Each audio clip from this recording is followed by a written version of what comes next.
ਜੇ ਆਪਾਂ ਹੀ ਉਹਨਾਂ ਨੂੰ ਗਾਲਾਂ ਕੱਢਾਂਗੇ ਜਾਂ ਆਪਾਂ ਹੀ ਇਹੋ ਜਿਹੀਆਂ ਗੱਲਾਂ ਕਰਾਂਗੇ ਤੇ ਫਿਰ ਗਵਰਨਮੈਂਟ ਉਹਨਾਂ ਨੂੰ ਸੀਰੀਅਸ ਕਿਵੇਂ ਲਊਗੀ, ਆਪਣੀਆਂ ਚੀਜ਼ਾਂ ਕਿਵੇਂ ਸੌਰਟ ਆਊਟ ਹੋਣਗੀਆਂ। ਫਿਰ ਤੇ ਆਪਾਂ ਇੱਥੇ ਬੈਠੇ ਰਵਾਂਗੇ ਇਸੇ ਤਰੀਕੇ ਦੇ ਨਾਲ ਅੰਦੋਲਨ ਦੇ ਵਿੱਚ। ਜੇ ਕੋਈ ਇਨਸਾਨ ਨਾ ਉੱਠ ਕੇ ਘਰੋਂ ਆਵੇ ਤਾਂ ਤੁਸੀਂ ਗਾਲਾਂ ਕੱਢਦੇ ਹੋ। ਮਤਲਬ ਇੱਕ ਬੰਦੇ ਦਾ ਨਾ ਮੋਰਲ ਵੈਲਿਊ ਜਿਹੜੀ ਆ ਨਾ ਅੰਦਰੋਂ ਟੁੱਟ ਜਾਂਦੀ ਆ। ਤੁਸੀਂ ਨਵਦੀਪ ਦੀ ਗੱਲ ਕਰਦੇ ਹੋ, ਨਵਦੀਪ ਦੇ ਕੇਸ ਦੀ ਸਟੱਡੀ ਕੀਤੀ, ਉਹਦੀ ਭੈਣ ਨੂੰ ਪੁੱਛੋ ਸੋਨੀਆ ਮਾਨ ਨੇ ਉਹਦੀ ਕੇਸ ਦੀ ਰਿਹਾਈ ਦੇ ਵਿੱਚ ਕਿੰਨੀ ਮਦਦ ਕੀਤੀ ਤੇ ਕਿੰਨੀ ਨਹੀਂ ਕੀਤੀ। ਮੈਂ ਆਪਣੇ ਮੂੰਹੋਂ ਨਹੀਂ ਬੋਲਦੀ। 115 ਲੋਕੀ ਅੰਦਰ ਸੀਗੇ, ਬਾਪੂ ਵੀ ਸੀਗੇ, ਭਰਾ ਵੀ ਸੀਗੇ, ਸਾਰੇ ਹਨਾ ਅੰਦਰ ਸੀਗੇ। ਉਹਨਾਂ ਬਾਰੇ ਕਿੰਨਾ ਨੇ ਗੱਲ ਕੀਤੀ ਆ, ਉਹਨਾਂ ਦੇ ਨਾਮ ਕਿੰਨਿਆਂ ਨੂੰ ਪਤਾ ਆ।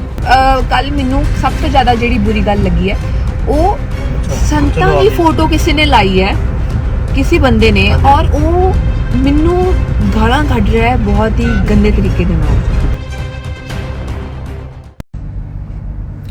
ਸਤਿ ਸ਼੍ਰੀ ਅਕਾਲ ਸਾਰਿਆਂ ਨੂੰ। ਮੇਰੇ ਲਾਈਵ ਆਉਣ ਦੇ ਪਿੱਛੇ ਅੱਜ ਸਭ ਤੋਂ ਵੱਡਾ ਕਾਰਨ ਇਹ ਹੈ ਕਿ ਬਹੁਤ ਸਾਰੇ ਲੋਕੀ ਮੈਨੂੰ ਬਹੁਤ ਸਾਰੇ ਕਮੈਂਟਸ ਕਰ ਰਹੇ ਸੀਗੇ ਔਰ ਉਹ ਸਾਰਿਆਂ ਦਾ ਮੈਂ ਜਵਾਬ ਦੇਣਾ ਚਾਹੁੰਦੀ ਸੀਗੀ ਇਸ ਲਾਈਵ ਦੇ ਥਰੂ।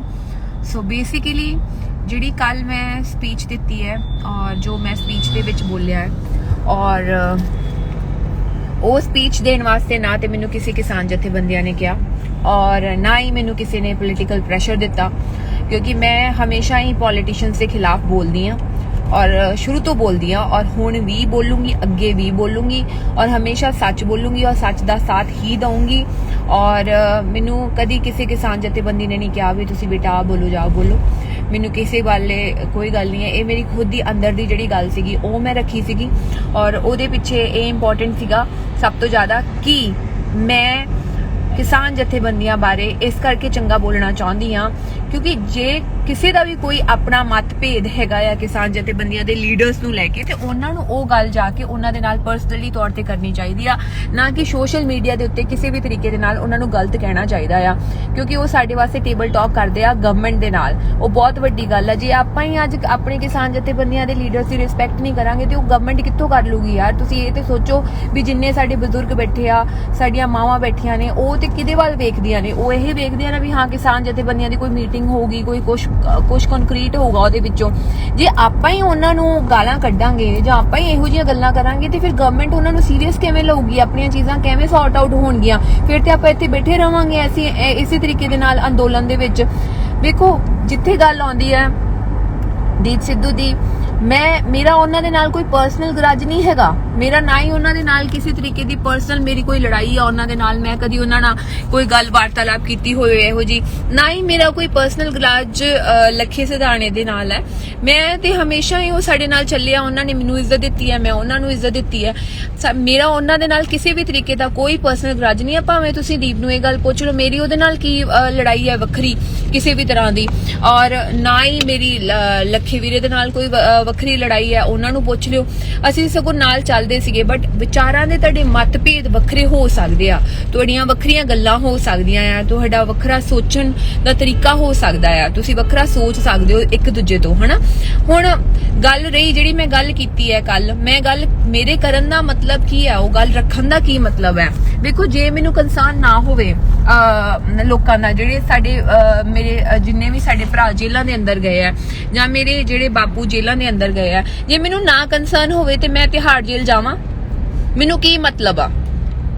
ਪਹਿਲੀ ਗੱਲ, ਮੈਨੂੰ ਕੀ ਮਤਲਬ ਆ ਕਿ ਮੈਂ ਤਿਹਾੜ ਜੇਲ੍ਹ ਜਾਵਾਂ, ਉੱਥੇ 3 ਘੰਟੇ ਬਾਹਰ ਮੈਂ ਵੇਟ ਕਰਾਂ, ਮੈਨੂੰ 3 ਘੰਟੇ ਬਾਹਰ ਮੈਨੂੰ ਉੱਥੇ ਅੰਦਰ ਨਾ ਜਾਣ ਦਿੱਤਾ ਜਾਵੇ। ਐਗਜ਼ੈਕਟਲੀ ਮੈਂ ਕਿਉਂ ਜਾਊਂਗੀ ਉੱਥੇ? ਮੈਨੂੰ ਕੀ ਲੋੜ ਪਈ ਹੈ ਕਿ ਮੈਂ 3 ਘੰਟੇ ਬਾਹਰ ਜੇਲ੍ਹ ਦੇ ਬਾਹਰ ਜਾ ਕੇ ਧੱਕੇ ਖਾਵਾਂ? ਮੈਨੂੰ ਕੀ ਲੋੜ ਪਈ ਆ ਕਿ ਮੈਂ ਆਪਣਾ ਕਰੀਅਰ ਛੱਡ ਕੇ, ਆਪਣੀਆਂ ਫਿਲਮਾਂ ਛੱਡ ਕੇ, ਆਪਣਾ ਕੰਮ ਛੱਡ ਕੇ ਮੈਂ ਇੱਥੇ ਬਵਾਂ ਟਿਕਰੀ ਬਾਰਡਰ ਦੇ ਵਿੱਚ ਟੈਂਟ ਦੇ ਵਿੱਚ ਆ ਕੇ ਰਵਾਂ? ਕਿਉਂ ਰਵਾਂ ਮੈਂ? ਆ ਸਾਰਾ ਕੁਝ ਕਿਉਂ ਕਰਾਂ? ਮੈਨੂੰ ਜੇ ਦੁੱਖ ਤਕਲੀਫ ਹੈਗਾ ਆ ਆਪਣੇ ਕਿਸਾਨਾਂ ਵਾਸਤੇ ਤਾਂ ਦੀ ਮੈਂ ਇੱਥੇ ਬੈਠੀ ਆ, ਨਹੀਂ ਤੇ ਮੈਨੂੰ ਕੀ ਲੋੜ ਪਈ ਆ ਇਹ ਸੋਸ਼ਲ ਵਰਕ ਕਰਨ ਦੀ?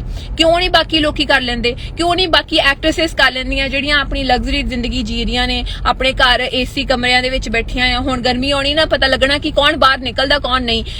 ਕਿਉਂ ਮੈਂ ਠੰਡ ਦੇ ਵਿੱਚ ਇੱਥੇ, ਲੋਕੀ ਘਰ ਰਜਾਈਆਂ ਦੇ ਵਿੱਚ ਨਿੱਗੇ ਹੋ ਕੇ ਹੀਟਰ ਲਾ ਕੇ ਪਏ ਆ, ਮੈਂ ਇੱਥੇ ਠੰਡ ਦੇ ਵਿੱਚ ਰਾਤ ਨੂੰ ਤੁਰੀ ਫਿਰਦੀ ਆ, ਸਾਰਿਆਂ ਦੇ ਨਾਲ ਗੱਲਾਂ ਕਰਦੀ ਆ? ਕਿਉਂ? ਮੈਨੂੰ ਕੀ ਲੋੜ ਪਈ ਆ? ਮੈਂ ਕਿਉਂ ਕਰਾਂ ਇਹ ਸਾਰਾ ਕੁਝ?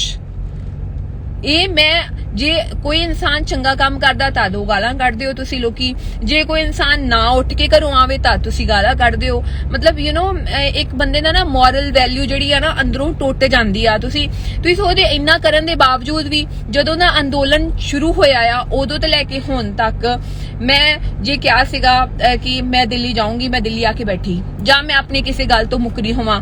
ਮੈਂ ਜੋ ਕਿਹਾ ਮੇਰੇ ਕਹਿਣ 'ਚ ਤੇ ਕਰਨ ਦੇ ਵਿੱਚ ਕੋਈ ਅੰਤਰ ਨਹੀਂ ਆਇਆ ਕਦੀ ਵੀ। ਜੇ ਮੈਂ ਕਿਹਾ ਹਾਂ 26 ਤਰੀਕ ਨੂੰ ਮੈਂ ਸਭ ਤੋਂ ਅੱਗੇ ਜਾਊਂਗੀ, ਟਿਕਰੀ ਬਾਰਡਰ ਤੇ ਕੋਈ ਇਹੋ ਜਿਹਾ ਬੰਦਾ ਮੈਨੂੰ ਦੱਸ ਦੇ ਵੀ ਜਿੰਨੇ ਕਿਹਾ ਹੋਵੇ ਕਿ ਸੋਨੀਆ ਮਾਨ 26 ਤਰੀਕ ਨੂੰ ਜਿੱਦਣ ਸਭ ਤੋਂ ਜ਼ਿਆਦਾ ਖਤਰਨਾਕ ਚੀਜ਼ ਸੀਗੀ, ਮੇਰੀ ਮਾਂ ਕਹਿੰਦੀ ਸੀ ਕਿ ਤੂੰ ਘਰ ਵਾਪਸ ਆ ਜਾ, ਮੈਂ ਸਭ ਤੋਂ ਅੱਗੇ ਹਾਂ, ਕਿਸਾਨ ਜਥੇਬੰਦੀਆਂ ਦੀ ਗੱਡੀ ਦੇ ਵੀ ਅੱਗੇ ਹਾਂ। ਮੈਂ ਉਦੋਂ ਵੀ ਇਹ ਗੱਲ ਕਹੀ ਸੀ ਕਿ ਜੇ ਕੋਈ ਵੀ ਗੱਲ ਹੁੰਦੀ ਹੈ ਸਭ ਤੋਂ ਪਹਿਲਾਂ ਮੇਰੇ ਤੇ ਆਊਗੀ, ਫਿਰ ਕਿਸੇ ਹੋਰ ਦੇ ਉੱਤੇ ਆਊਗੀ, ਜਾਂ ਫਿਰ ਮੈਂ ਜੇਲ੍ਹ ਦੇ ਵਿੱਚ ਨਾ ਗਈ ਹੋਵਾਂ ਆਪਣੇ ਭਰਾਵਾਂ ਨੂੰ ਮਿਲਣ ਵਾਸਤੇ, ਨਾ ਮੈਂ ਉਹਨਾਂ ਦੀ ਹੱਕਾਂ ਦੀ ਗੱਲ ਕੀਤੀ ਹੋਵੇ। ਮੈਨੂੰ ਨਹੀਂ ਸਮਝ ਲੱਗਦੀ ਕਿ ਲੋਕਾਂ ਨੂੰ ਸਮਝ ਨਹੀਂ ਲੱਗਦੀ, ਜਾਂ ਫਿਰ ਕੁਝ ਆਈਟੀ ਸੈੱਲ ਵਾਲੇ ਨੇ ਜਿਹੜੇ ਗਲਤ ਬੋਲਦੇ ਨੇ। ਮੈਨੂੰ ਕਦੀ ਕਿਸੇ ਨੇ ਨਹੀਂ ਕਿਹਾ ਕਿ ਕਿਸਾਨ ਜਥੇਬੰਦੀਆਂ ਦੇ ਹੱਕ 'ਚ ਬੋਲ, ਮੈਨੂੰ ਕਦੀ ਕਿਸੇ ਨੇ ਕੋਈ ਪੋਲੀਟੀਕਲ ਪ੍ਰੈਸ਼ਰ ਨਹੀਂ ਦਿੱਤਾ ਕਿਸੇ ਵੀ ਗੱਲ ਦਾ, ਮੈਨੂੰ ਕਦੀ ਕਿਸੇ ਨੇ ਕਿਸੇ ਗੱਲ ਵਾਸਤੇ ਨਹੀਂ ਕਿਹਾ ਕਿ ਇਹ ਗੱਲ ਕਰ। ਜੋ ਮੇਰੇ ਦਿਲ ਦੇ ਵਿੱਚ ਗੱਲ ਆਉਂਦੀ ਆ ਉਹ ਮੈਂ ਕਰਦੀ ਆ। ਪਰ ਹਾਂ ਮੈਂ ਇਹ ਵੀ ਗੱਲ ਕਹੀ ਆ ਵੀ ਜੇ ਮੈਂ ਕਿਸਾਨ ਜਥੇਬੰਦੀਆਂ ਦੇ ਜੇ ਖਿਲਾਫ ਜਾ ਕੇ ਮੈਂ ਕੋਈ ਆਪ ਹੁਦਰੀ ਬਣ ਕੇ ਕੁਛ ਵੀ ਉੱਥੇ ਡਿਸੀਜਨ ਮੇਕਿੰਗ ਕਰਨੀ ਸ਼ੁਰੂ ਕਰਦਾ ਜਾਂ ਕੁਛ ਵੀ ਕਰਨਾ ਸ਼ੁਰੂ ਕਰਦਾ ਤੇ ਉਹਦੀ ਜ਼ਿੰਮੇਵਾਰ ਕੌਣ ਆ? ਉਹਦੀ ਜ਼ਿੰਮੇਵਾਰ ਮੈਂ ਖੁਦ ਆ। ਉਹ ਮੈਂ ਕੀਤਾ, ਮੈਂ ਆਪਣੀ ਮਰਜ਼ੀ ਦੇ ਨਾਲ ਕੀਤਾ, ਉਹਦੀ ਜ਼ਿੰਮੇਵਾਰ ਮੈਂ ਆ, ਉਹਦੀ ਜ਼ਿੰਮੇਵਾਰ ਕਿਸਾਨ ਜਥੇਬੰਦੀਆਂ ਨਹੀਂ ਆ। ਫਿਰ ਕਿਉਂਕਿ ਜਦੋਂ ਉਹਨਾਂ ਨੇ ਮੈਨੂੰ ਜੇ ਰੋਕਿਆ ਵੀ ਅੱਗੇ ਖੂਹ ਆ ਉੱਥੇ ਛਾਲ ਡਿੱਗ ਜਾਏਗੀ ਅੱਗੇ ਜਾ ਕੇ, ਤੇ ਜੇ ਮੈਂ ਉਹ ਛਾਲ ਮਾਰਦੀ ਆ ਉਹ ਖੂਹ ਦੇ ਵਿੱਚ ਤੇ ਉਹਦੀ ਜ਼ਿੰਮੇਵਾਰ ਮੈਂ ਖੁਦ ਹੋਊਂਗੀ। ਐਵੇਂ ਹੀ ਜਦੋਂ ਆਪਾਂ ਇਸ ਅੰਦੋਲਨ ਦੇ ਵਿੱਚ ਆਉਂਦੇ ਆ, ਜੇ ਲੋਕੀ ਮੈਨੂੰ ਇਹ ਗੱਲਾਂ ਕਰਦੇ ਆ ਕਿ ਤੁਹਾਨੂੰ ਪਰਚਿਆਂ ਦਾ ਕੀ ਪਤਾ ਆ, ਤੁਹਾਨੂੰ ਜੇਲ੍ਹਾਂ ਦਾ ਕੀ ਪਤਾ ਆ, ਮੈਂ ਇਹ ਦੱਸਣਾ ਚਾਹੁੰਦੀ ਆ ਭਰਾਓ ਵੀਰੋ 3 ਘੰਟੇ ਤਿਹਾੜ ਜੇਲ੍ਹ ਦੇ ਬਾਹਰ ਸੋਨੀਆ ਮਾਨ ਹੀ ਸੀਗੀ ਜਿਹੜੀ ਬਹਿ ਕੇ ਆਈ ਮਿਲਣ ਵਾਸਤੇ ਆਪਣੇ ਭਰਾਵਾਂ ਨੂੰ ਅੰਦਰ ਉੱਥੇ, ਠੀਕ ਹੈ। ਔਰ ਮੈਂ ਨਵਦੀਪ ਦੀ ਗੱਲ ਕਰਦੇ ਹੋ, ਨਵਦੀਪ ਦੇ ਕੇਸ ਦੀ ਸਟੱਡੀ ਕੀਤੀ, ਉਹਦੀ ਭੈਣ ਨੂੰ ਪੁੱਛੋ ਸੋਨੀਆ ਮਾਨ ਨੇ ਉਹਦੀ ਕੇਸ ਦੀ ਰਿਹਾਈ ਦੇ ਵਿੱਚ ਕਿੰਨੀ ਮਦਦ ਕੀਤੀ ਤੇ ਕਿੰਨੀ ਨਹੀਂ ਕੀਤੀ। ਮੈਂ ਆਪਣੇ ਮੂੰਹੋਂ ਨਹੀਂ ਬੋਲਦੀ, ਮੈਂ ਕਰਨ ਦੇ ਵਿੱਚ ਬਲੀਵ ਕਰਦੀ ਆ, ਮੈਂ ਦੱਸਣ ਦੇ ਵਿੱਚ ਬਲੀਵ ਨਹੀਂ ਕਰਦੀ। ਅੱਜ ਤੁਸੀਂ ਲੋਕਾਂ ਨੇ ਮੈਨੂੰ ਮਜਬੂਰ ਕੀਤਾ ਬੋਲਣ ਦੇ ਉੱਤੇ। ਨਵਦੀਪ ਦੀ ਭੈਣ ਤੋਂ ਤੁਸੀਂ ਪੁੱਛ ਸਕਦੇ ਹੋ ਕਿ ਸੋਨੀਆ ਮਾਨ ਨੇ ਨਵਦੀਪ ਦੀ ਕਿੰਨੀ ਹੈਲਪ ਕੀਤੀ ਹੈ ਤੇ ਕਿੰਨੀ ਨਹੀਂ ਕੀਤੀ ਹੈ। ਉਹ ਆਪਣੇ, ਮੈਂ ਚਾਹੁੰਦੀ ਸੀ ਕਿ ਉਹ ਆਪਣੇ ਮੂੰਹੋਂ ਦੱਸੇ, ਮੈਂ ਨਹੀਂ ਚਾਹੁੰਦੀ, ਮੈਨੂੰ ਪਬਲਿਸਿਟੀ ਲੈਣ ਦੀ ਲੋੜ ਨਹੀਂ ਹੈਗੀ ਲੋਕਾਂ ਨੂੰ ਜਾ ਕੇ ਦੱਸਾਂ। ਮੈਨੂੰ ਮੇਰਾ ਕੰਮ ਆ ਜਦੋਂ ਤੱਕ ਤੁਸੀਂ ਲੋਕਾਂ ਵਾਸਤੇ ਕਰਦੇ ਨਹੀਂ ਹੋ, ਤੁਸੀਂ ਬੋਲੋ ਘੱਟ ਕਰੋ ਜ਼ਿਆਦਾ। ਮੈਨੂੰ ਸਟੇਜ ਤੇ ਜਾ ਕੇ ਬੋਲਣ ਦਾ ਕੋਈ ਸ਼ੌਂਕ ਨਹੀਂ ਆਦਾ। ਮੈਨੂੰ ਲੱਗਦਾ ਪ੍ਰੈਕਟੀਕਲੀ ਅਪਰੋਚ ਤੁਸੀਂ ਲੋਕਾਂ ਦੇ ਵਿੱਚ ਵਿਚਰੋ, ਜਾ ਕੇ ਉਹਨਾਂ ਦੀ ਮਦਦ ਕਰੋ, ਕਿਸੇ ਚੀਜ਼ ਦੀ ਲੋੜ ਹੈ ਉਹਨਾਂ ਦੀ ਤੁਸੀਂ ਤਕਲੀਫ ਸੋਲਵ ਕਰੋ, ਉਹਨਾਂ ਨੂੰ ਖੁਦ ਕਹੋਗੇ ਤੁਸੀਂ ਜਿਵੇਂ ਆਪਾਂ ਕਰ ਸਕਦੇ ਆ ਤੁਸੀਂ ਵੀ ਕਰ ਸਕਦੇ ਹੋ, ਜਾ ਕੇ ਉਹ ਵੀ ਵਲੰਟੀਅਰਸ ਬਣ ਸਕਦੇ ਆ। ਮੇਰਾ ਕੰਸਰਨ ਇਹ ਆ ਵੀ ਜਿੰਨੇ ਮੇਰੇ ਭਰਾ ਆ ਅੰਦਰ ਜੇਲ੍ਹ ਦੇ ਵਿੱਚ 115 ਲੋਕੀ ਅੰਦਰ ਸੀਗੇ, ਬਾਪੂ ਵੀ ਸੀਗੇ, ਭਰਾ ਵੀ ਸੀਗੇ, ਸਾਰੇ ਹਨਾ ਅੰਦਰ ਸੀਗੇ, ਉਹਨਾਂ ਬਾਰੇ ਕਿੰਨਾਂ ਨੇ ਗੱਲ ਕੀਤੀ ਆ? ਉਹਨਾਂ ਦੇ ਨਾਮ ਕਿੰਨਿਆਂ ਨੂੰ ਪਤਾ ਆ? ਕਿੰਨਿਆਂ ਨੂੰ ਪਤਾ ਉਹਨਾਂ ਦੇ ਨਾਮ? ਕੀ ਗੱਲ ਉਹਨਾਂ ਦਾ ਯੋਗਦਾਨ ਘੱਟ ਸੀਗਾ ਇਸ ਅੰਦੋਲਨ ਦੇ ਵਿੱਚ? ਨਹੀਂ ਨਾ, ਉਹਨਾਂ ਦਾ ਵੀ ਨਾਮ ਹੋਣਾ ਚਾਹੀਦਾ ਆ, ਉਹਨਾਂ ਦੇ ਨਾਮ ਬਾਰੇ ਵੀ ਪਤਾ ਹੋਣਾ ਚਾਹੀਦਾ। ਐਟਲੀਸਟ ਉਹਨਾਂ ਦੇ ਘਰਦਿਆਂ ਨੂੰ ਇਹ ਤੇ ਲੱਗੇ ਵੀ ਹਾਂ ਸਾਡੇ ਬੱਚਿਆਂ ਨੇ ਕੁਝ ਕੀਤਾ ਆ, ਜੇ ਗਏ ਹੋ ਜੇਲ੍ਹ ਦੇ ਵਿੱਚ ਐਟਲੀਸਟ ਆਪਾਂ ਉਹਦਾ ਦੀ ਰਿਸਪੈਕਟ ਕਰ ਰਹੇ ਆ। ਕਈ ਲੋਕੀ ਤੇ ਵਿਚਾਰੇ ਭਟਕ ਕੇ ਅੰਦਰ ਚਲੇ ਗਏ ਸੀਗੇ ਜਿਨ੍ਹਾਂ ਦਾ ਕੋਈ ਲੈਣਾ ਦੇਣਾ ਨਹੀਂ ਸੀਗਾ ਇਸ ਚੀਜ਼ 'ਚ, ਨਾ ਹੀ ਉਹ ਜਾਣਾ ਚਾਹੁੰਦੇ ਸੀਗੇ। ਆਪਾਂ ਨੂੰ ਉਹਨਾਂ ਦੀ ਵੀ ਰਿਸਪੈਕਟ ਕਰਨੀ ਚਾਹੀਦੀ ਆ ਵੀਰੇ। ਆਪਾਂ ਨੂੰ 24 ਘੰਟੇ, ਔਰ ਸਭ ਤੋਂ ਜ਼ਿਆਦਾ ਮੈਨੂੰ ਦੁੱਖ ਮਹਿਸੂਸ ਪਤਾ ਕਦੋਂ ਹੁੰਦਾ ਆ?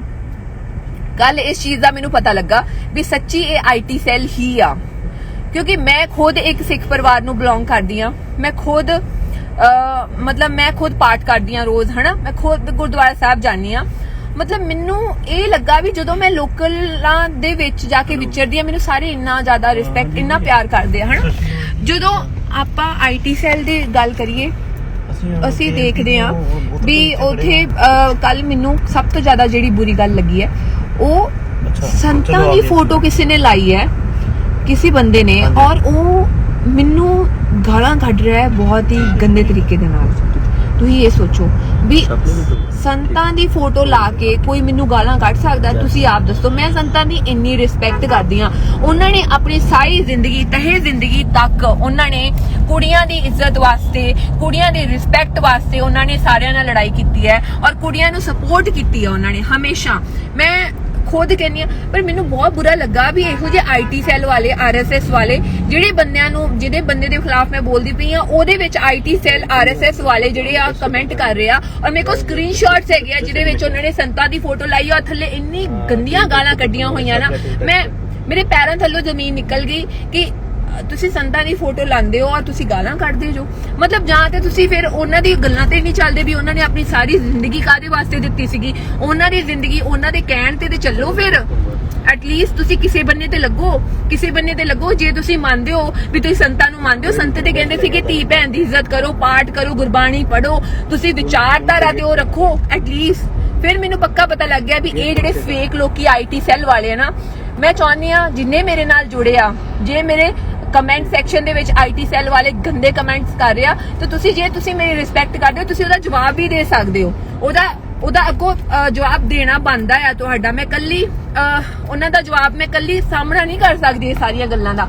ਮੈਨੂੰ ਤੁਹਾਡੇ ਸਾਰਿਆਂ ਲੋਕਾਂ ਦੀ ਸਪੋਰਟ ਚਾਹੀਦੀ ਆ। ਜੇ ਮੇਰੀ ਮੋਰਲ ਸਪੋਰਟ ਵਾਸਤੇ ਜੇ ਤੁਸੀਂ ਮੇਰਾ ਸਾਥ ਦੇਣਾ ਚਾਹੁੰਦੇ ਹੋ, ਜੇ ਤੁਸੀਂ ਮੇਰਾ ਨਹੀਂ ਸਾਥ ਦੋਗੇ, ਮੇਰੀ ਖੁਦ ਦੀ ਮੋਰਲ ਸਪੋਰਟ ਕਿਸੇ ਨਾ ਕਿਸੇ ਟਾਈਮ ਦੇ ਉੱਤੇ ਤੇ ਡਗਮਗਾ ਜਾਊਗੀ। ਕਿਸੇ ਨਾ ਕਿਸੇ ਟਾਈਮ ਤੇ ਮੈਂ ਵੀ ਸੋਚੂੰਗੀ ਕਿ ਮੈਂ ਵੀ ਸਾਰਾ ਕੁਝ ਛੱਡ ਕੇ ਇੱਥੇ ਬੈਠੀ ਆ, ਮੈਂ ਆਪਣੇ ਪੱਲਿਓਂ ਸਾਰੀਆਂ ਚੀਜ਼ਾਂ ਲਾ ਕੇ ਮੈਨੂੰ ਕੀ ਲੋੜ ਆ। ਫਿਰ ਮੈਂ ਵੀ ਸੋਚੂੰਗੀ ਚਲੋ ਠੀਕ ਆ। ਫਿਰ ਇਸੇ ਤਰੀਕੇ ਦੇ ਨਾਲ ਸਾਰਿਆਂ ਦੀ ਜੇ ਮੋਰਲ ਸਪੋਰਟ ਐਵੇਂ ਡਾਊਨ ਜਾਊਗੀ, ਸਾਰੇ ਆਪਣੇ ਘਰ ਚਲ ਜਾਣਗੇ, ਆਪੋ ਆਪਣਾ ਕੰਮ ਕਰਨਗੇ, ਕੋਈ ਕਿਸੇ ਵਾਸਤੇ ਆਵਾਜ਼ ਨਹੀਂ ਚੁੱਕੂਗਾ, ਕੋਈ ਕਿਸੇ ਵਾਸਤੇ ਨਹੀਂ ਆਊਗਾ। ਸੋ ਇਸ ਟਾਈਮ ਤੇ ਜੇ ਤੁਸੀਂ ਘਰੇ ਵੀ ਬੈਠੇ ਹੋ, ਜੇ ਤੁਸੀਂ ਸਪੋਰਟ ਕਰਦੇ ਹੋ, ਤੁਹਾਨੂੰ ਐਟਲੀਸਟ ਮੋਰਲੀ ਸਾਨੂੰ ਸਪੋਰਟ ਕਰਨ ਦੀ ਲੋੜ ਆ। ਬਸ ਇਹੀ ਕਹਿਣਾ ਚਾਹੁੰਦੀ ਆ। ਵਾਹਿਗੁਰੂ ਜੀ ਕਾ ਖਾਲਸਾ, ਵਾਹਿਗੁਰੂ ਜੀ